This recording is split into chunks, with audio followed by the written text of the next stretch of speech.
Pirms 25 gadiem Latvijas ārstu biedrību izveidoja un organizēja jauni ārsti, kam tolaik bija 30 līdz 35 gadi. Ko šobrīd dara, kā strādā un domā jaunie ārsti Rīgā un reģionos, vai arī viņi būtu gatavi uzņemties atbildību par valsts veselības aprūpi kopumā? Divi bijušie veselības ministri devās ceļā, lai uzzinātu jauno kolēģu viedokļus.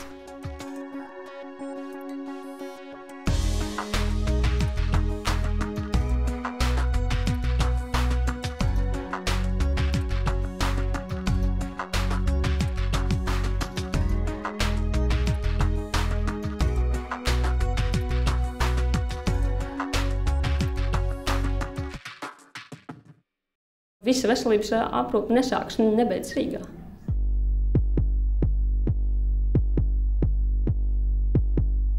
Liepājs izvēlējās tikai pa pusē Liepāja izvēlējās mani. Ko tu tur darīsi Liepājā? Es teicu, nē, tur ir nākotne. Un es pierādīju 5 gadu laikā savu darbu, ka te var attīstīt gan mugurkaulu ķirurģiju, gan tās visas iespējas, kas šeit ir. Bija piedāvājumi no Rīgas. Es personīgi izvēlējos Valmieras reģionu, jo tas mans dzimtais apriņķis. Tā vecāki audzinājuši, ka tomēr labi tur, kur tu esi piedzimis, jo to izlemis Dievs, kur tev dzimt, un mamma un tēti nevar jau izvēlēties. Pēc rezidentūras beigšanas saņēmu piedāvājumu strādāt valsts slimnīcā, atbraucu, biju patīkami pārsteigta par sagaidīšanu, par kolēģiem, tā arī piekrītu. Ar laiku tomēr nostabilizējās tas, ka es gribu šeit atpakaļ, vismaz uz laiku pamēģināt. Piedzimu Rēzekni un dzīvoju Rēzekni, un bērnības sapnis bija tā, ka es strādāšu Rēzeknes slimnīcā, tieši bērnu nodaļa par bērnu ārstu. Manas vecāku mājas vēl joprojām ir 6 km attālumā no manas darba vietas, līdz ar to varbūt ir mazliet vieglāk strādāt, jo es daļai arī pacientus pazīstu. Nebija šaubu, ka nākšu strādāt uz savu dzimto pilsētu. Viens no iemesliem noteikti bija tas, ka atšķirībā no Rīgas man šeit bērniem bendārs ir 2 minūšu attālumā, skola 3 minūšu attālumā. Pati esmu no Rēzeknes, šeit dzīvo mani vecāki, un es jau no studiju gadiem esmu nākusi uz šo slimnīcu. Beidzu 6. kursu, bija jāizvēlās, vai palikt Rīgā vai nākt uz Valmieru. Izvēlējos Valmierā nākt. Rezidentūra un internā medicīnā. Par cik Smiltenē slimnīcas vairs kā tādas nav, tad tuvāk dzimtajām mājām tā ir Valmiera. Mans ceļš uz šajieni sākās caur Rēzekni. No sākuma tā kā nevēlējos atgriezties vietā, kur tēvs strādā par loru. Taču likteņa loki izmeta uz šajieni un godīgi sakot esmu apmierināts. Mācoties 5. kursā bija jāiziet vasaras prakses, izvēlējos Ventspils slimnīcu kā vasaras prakses, un izejot prakses arī jau sāku pārunas par to, ka es varētu nokļūt Ventspilī pēc tam. Un tā arī gāja, un īstenībā es neko citu nemeklēju, un tikai saistīju nākotni ar Liepāju. Man nebija tā, jo es esmu dzimis liepājnieks. Man nebija tur vēlme strādāt Rīgā, jo tas ir man tīri personīgi, ka man patīk labāk Ventspilī dzīvot. 2009. gada pārvācos uz Skrundu, dzīvot un strādāt, jo Kurzemes nodeļu Norēcinu centram pieprasīja mani kā ģimenes ārstu uz Skrundu. Sākumā man nebija doma par Ventspili pilnīgi. Man te bija draudzene, un tad, kad es viņai teicu, ka es negribu palikt Rīgā, viņa teica, jā, Ventspilī trūkst internista. Rīgā rezidentiem tā dzīve ir kā jau rezidentiem, viņi nekad nevarēs izdarīt tik daudz un apgūt tik daudz praktiskās iemaņas, kādas var sniegt Liepājas reģionālā slimnīca vai jebkura cita reģionālā slimnīca. Es neuzskatu, ka tas ir kaut kas apbrīnojams vai ka tas būtu kaut kāds varoņdarbs strādāt laukos.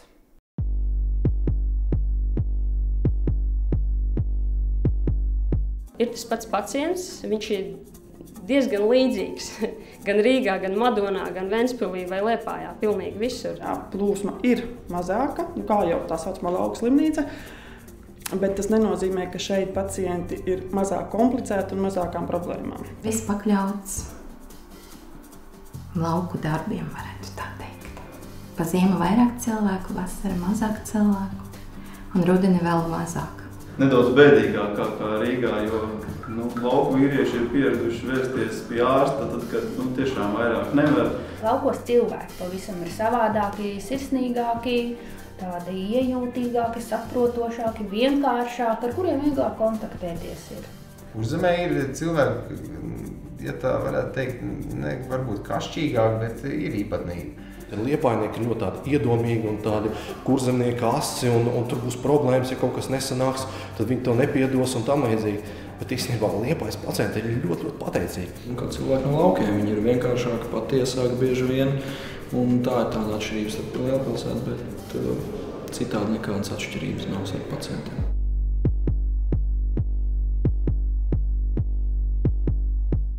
Tas, ka cilvēkam tu vari atvēlēt laiku. Mazā pilsētā vispār, man liekas, ir vieglāk. Īpaši ģimenes ārstam. Man patīk šī slimnīcā strādāt, tāpēc, ka ir ļoti atvērts pret jaunām tehnoloģijām. Visas tās iespējas, ko var šeit, ko var Rīgā, tas nekā neatšķirās. Jā. Man pieredze ziņā, es uzskatu, ka ir ļoti daudz iespēju. Ja? Slimnīca pilnībā nodrošināt no aparatūras puses, no diagnostisko iespēju puses. Par medicīnas vispārējo līmeni reģionālajā slimnīcā šajā traumatoloģijas ortopēdijas tieši nozarē ir viss nepieciešamais. Lielākais pluss jau ir tas, nav jau tās konkurences. Jaunais ķirurgs uzreiz dabūja vietu nodaļa un tiec pie operācijām un var asistēt pieredzējušiem kolēģiem. Man šeit ir iespējas attīstīties arī kā operējošiem loram.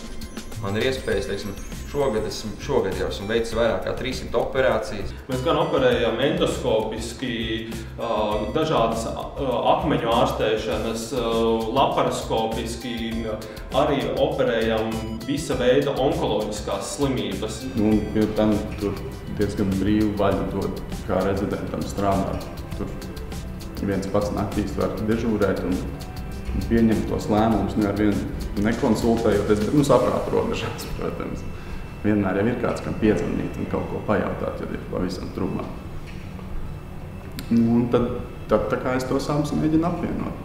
Šitien mācīties, tur pielietot to praksē.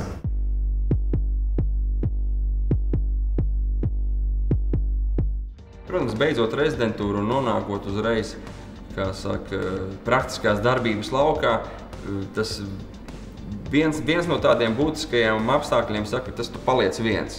Lielajās slimnīcās tevi kāds vada, tad šeit tā vadība lielā mērā pašam par sevi ir jāuzņemās. Ir diezgan grūti sākt praksi. Tā sākas visa dzīve no jauna, varētu teikt, tu esi atstāts viens.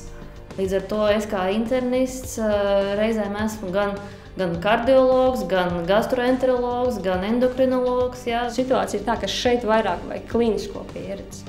Pie tevis atnāk labi pazīstams cilvēks. Vienkārši es viņus visus cenšos konsultēt un arī ārstēt tikai šeit. Pirmais noteikums. Nedrīkst to darīt, aizejot ciemos. Jebkurš cilvēks, kas atnāk, viņš tā kā grib to savu veselību maksimāli tur tā kā pārbaudīt, un tad man ir tur jāskatās, cik tad es tur varu atļauties nozīmēt analīzes vai nē. Pierakstīt rindā uz operācijām, nepierakstīt. Man kā ārstam, protams, vislabākais būtu nedomāt par finansēm, bet ārstēt pacientus. Nomācoši ir tas, ka nav atbalsts no valsts cik liels, uz reģioniem. Jo visu centrējot uz Rīgu, par to perifēriju gandrīz vai aizmirst. Ar cilvēkiem ir viegli strādāt, bet grūtības, kā jau laikam lielākam daļai mana kolēģu, ir tā, ka ir nesakārtotība mūsu visā sistēmā. Ļoti daudz papīra, ļoti daudz rakstīšanas, un kas ir nevajadzīgi, bieži vien ir jāatkārto. Viena un tā pati informācija tev jāraksta atkal un atkal un atkal. Tas arī aizņem visu to laiku, kad to es varētu veltīt pacientam. Viena gados jauna kolēģe, kura uz dežūrām mēro ceļu no Jelgavas, izbraukdama ar tālu satiksmes autobusu 3:00, lai šeit nokļūtu 9:00 uz dežūru. Bez savas mašīnas šeit nevar izdzīvot. Man patīk braukt, bet, protams, ziemā tad es tur braudādama braucu. Te ārsts ir vairāk redzams nekā Rīgā. Ja, te viņš ir tiešām tā kā vairāk uz skatuves, ja, nekā Rīgā. Rīga ir pilnīgi atsevišķs stāsts no reģiona. Un, ja Rīgā ir nopietni jāpiestrādā konkurences jautājumā un sevi labi jāparāda, tad pēc tam, nokļūstot reģionā, ir fantastiskas iespējas visu to, ko esi apguvis, arī pielietot praksē un kļūt par fantastisku labu speciālistu tur.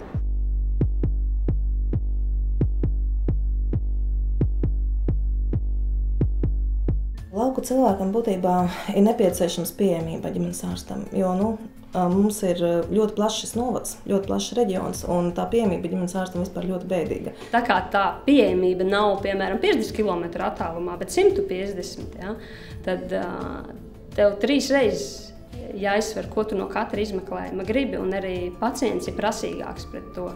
Es ikdienas darbā savā saskaros ar to, ka man ir pat jāskaita cilvēka naudiņa viņam aciņā, jo atnāk man pacients un viņš saka, doktori, man ir problēma tāda, bet man ir palicis lats līdz nākošai algai. Tad mēs domājam, ko ar to latu izdarīt, vai mēs varam kaut ko vispār izdarīt vai nē.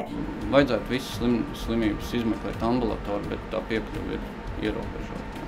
Piemēram, lauku mājās, ja, kur viņš to ģimenes ārstu varbūt nav redzējis jau gadiem ilgi, un tad, kad viņš nonāk slimnīcā, tad viņam ir tāda slimība buķete, kad reizēm nezinu, kurā galā tad jāķerās viņam klāt ir. No 100 vīriešiem viens vīrietis atnāk un tāds parāda analīzi un pasaka, doktor, paskatieties, vai man viss ir kārtībā. Bet pārējiem visiem jau ir sūdzības. Vēl joprojām, diemžēl, tā ir onkoloģija. Tad ir dažādas sirds asinsvadu slimības, kuras varētu nebūt. Pat cilvēks atnāk ar kaut kādu pārslimotu infarktu, un viņš nesaprot, ka viņam jāmaina to viens dzīvesveids.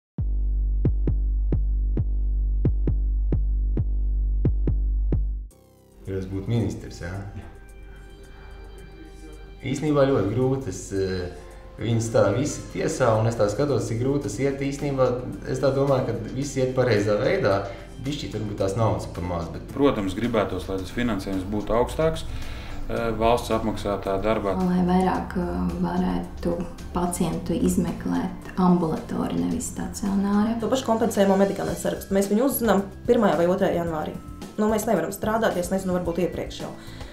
Līdz ar to, ja man būtu kaut kāda stabila garantija, ka nemainās šīs veselības aprūpes sistēma, vismaz gadi 5, tad es varu kaut ko strādāt. Bet ja viņi mainās ik pa pusgadam, tad nekā. Vienu, ko varētu sakārtot, kad nauda seko pacientam, tad nevis pacients seko naudai. Tad, ja kuras slimnīca spēja nodrošināt vairāk izmeklējumus un kvalitatīvāk, tad viņi to arī veic. Decentralizācija, lai tomēr būtu lokāli kaut kāda plānveida palīdzība, lai mēs varētu sniegt arī plānveida palīdzību. Jo nevar tā, ka visi cilvēki izveidojas tāds modelis, ka Rīga ir labi ārsti, visi periferija ir slikti ārsti. Kādus 30% no savu rezidentūra laika pavadīt kādā no lokālajām un reģionālajām slimnīcām, jo tā zināšanu bāze, ar kādu pietiek strādāt Rīgas slimnīcās, ar to nepietiks strādāt šeit, kaut vai tas liekas mazliet jocīgi, bet tā tas ir. Jāsaka savu darba karjera no periferijas, no reģioniem, jo lūk, tā medicīna šeit tā kā interesantāka, šeit darbojas cilvēciskie likumi. Un, ja ir konkurence, tad vienmēr būs iespēja izaugsmē. Un es domāju, ka arī valsts medicīna mēģinās pievilkties klāt tai privātai. Un līdz ar to tā apusējā konkurence ļaus izaugt gan vienam, gan otram. Un tā sistēma pati saliks visu pa vietām.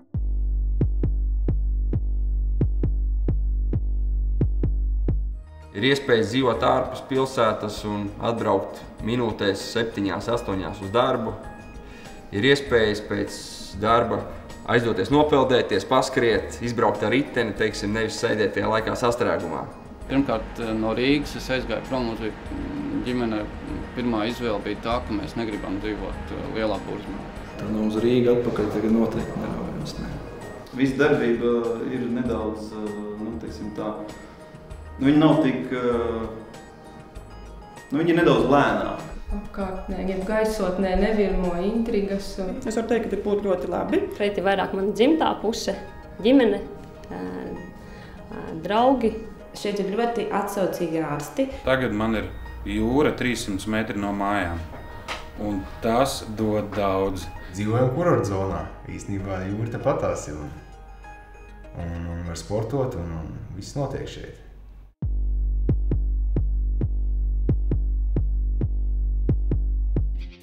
Eiropas tirgus ir atvēries, un tas ir neizbēgami, ka daļa cilvēku jauno aizbrauks prom. Man, ja nemaldos, 2/3 kursi ir ārzemēs. Viens ir tas tā kā Artūrs Irba un Sandis Ozoliņš brauc hokeja spēlē uz Ameriku, tāpēc, ka tur ir labāks hokejs. Tīri profesionāli, akadēmiski izaicinājumi. Otrs iemesls ir tiešām naudas iemesls. Radinieku materiāli apstākļi spēja mani uzturēt kā rezidentu Latvijā. Bet tas ir tikai pateicoties tam, ka man ir kaut kāda drošības sajūta. Jo, ja man būtu vienam pašam jāuztur ģimene un viss, un tas dzīves līmenis, ko es iedomājos, kā būtu jādzīvo ārstam un rezidentam, es droši vien, ka te nepaliktu. Man nekad nav bijis doma strādāt kaut kur citur.